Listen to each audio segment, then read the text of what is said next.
عملت النهارده بقى الرولات. بصوا الرقاق، هتقولوا لي عامله شكلها جديد، اقول لكم بص محشيه لحمه مفرومه وجبنه وشكلها حلو جدا ومقرمشه. بصوا امم حلوه قوي وجميله. شايفين الشكل والجمال؟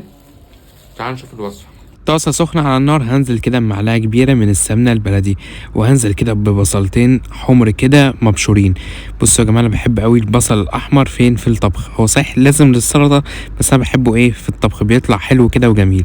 رشيت بقى رشة من الملح علشان ينزل ميته بسرعة ويتقلى كده ويبقى جميل وزي الفل. اول كده ما خد لون كده بني فاتح، هبدأ كده انزل باللحمة المفرومة دي نص كيلو من اللحمة المفرومة. لازم كده اقلب كويس جدا عشان اللحمة بتاعتي ما تكلكعش في الوصفة. بعد بقى ما قلبت هنزل بقى بشوية التوابل. اول ما اللحمة لونها يتغير هنزل معلقة ملح وكمان 7 بهارات، شوية من البابريكا المدخنة وشوية فلفل اسود، وافضل بقى قلب يا باشا اللحمة المعصجة بتاعتك. وكده بقى اللحمة جاهزة عندك علشان نبدأ نحشي بيها. خطوة بقى مهمة، الصينية بتاعتك السمنة البلدي بتاعتك ادهن يا باشا الصينية بالسمنة. وبعد كده عندي بقى ورقة رواق، ده رواق طري عادي خالص يا جماعة. هبدأ كده احط بقى السمنة في الرواق علشان تبقى مورقة وحلوة وجميلة، وهبدأ كده بالمعلقة بتاعتي احط كده اللحمه المفرومه. بصوا الحشو زي ما انتوا عاوزين، ممكن نحط اي نوع غير اللحمه المفرومه. حطيت بقى حته جبنه كده حلوه عشان تبقى زي الفل. عملتها كده زي صباع المحشي، زي ورق العنب. بصوا يا جماعه، بقفلها كده وبيبقى رول كبير كده، صباع كبير، واحطه كده فين في الصينيه اللي انا حطيتها ودهنتها سمنه. زي ما قلت لكم اللي انا ممكن احشي اي نوع، احشي بقى لحمه مفرومه، احشي سجق، احشي بسطرمه، احشي جبن، زي ما انتوا عاوزين. الوصفه دي بجد لو عملتوها هتعجبكم قوي والناس هتنبهر بيها، وصفه عزومات اصلا. هبدا كده بقى اقفل الرول بتاعي. شايفين يا جماعه شكله حلو وجميل ازاي؟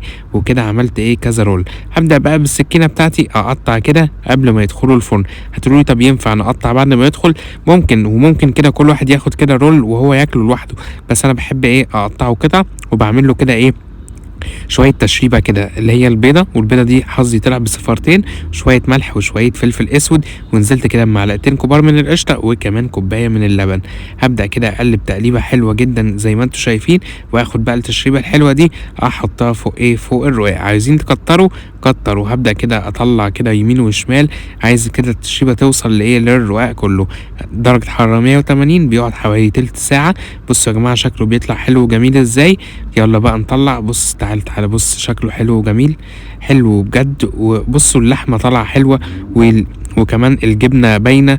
بجد جربوه وهيعجبكم قوي زي ما انا عجبني قوي. كان معاكم الشيف ابانوب، يا رب الوصفه تكون عجبتكم.